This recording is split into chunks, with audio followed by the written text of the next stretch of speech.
കുറേയൊക്കെ റിലേഷൻഷിപ്പുകൾ ഉണ്ടായിട്ടുണ്ട്. പക്ഷെ ശരണിനെ പോലെ അങ്ങനെയൊക്കെ എന്നെ സ്നേഹിച്ചിട്ടുള്ള ആളുകൾ എനിക്ക് റിലേഷൻഷിപ്പിലായിട്ട് ഉണ്ടായിട്ടില്ല.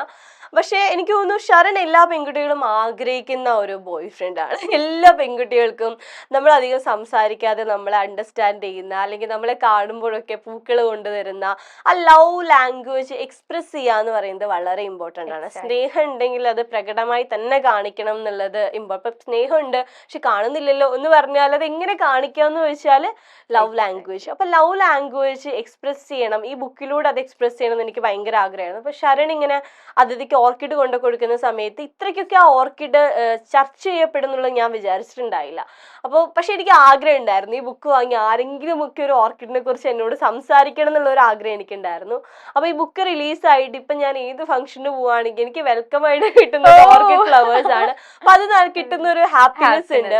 പിന്നെ ഒരുപാട് ഗേൾ ഫ്രണ്ട്സ്, പെൺകുട്ടികളാണെങ്കിലും ആൺകുട്ടികളാണെങ്കിലും അവർ പരസ്പരം പൂക്കൾ കൈമാറുന്ന ഒരു കാര്യം ഇപ്പൊ നന്നായിട്ട് കാണുന്നുണ്ട്. അപ്പൊ അതൊക്കെ എനിക്ക് തോന്നുന്നു ഒരു പോസിറ്റീവ് ആയിട്ടുള്ള ചേഞ്ച് ആണ്. നമുക്ക് സ്നേഹം ഉണ്ട് എന്ന് പറയുമ്പോൾ അതിങ്ങനെ ചെറിയ ചെറിയ സ്മോൾ ആക്ഷൻസിലൂടെ അത് കാണിക്കുക എന്ന് പറയുന്നത് ഇമ്പോർട്ടന്റ് ആണല്ലോ.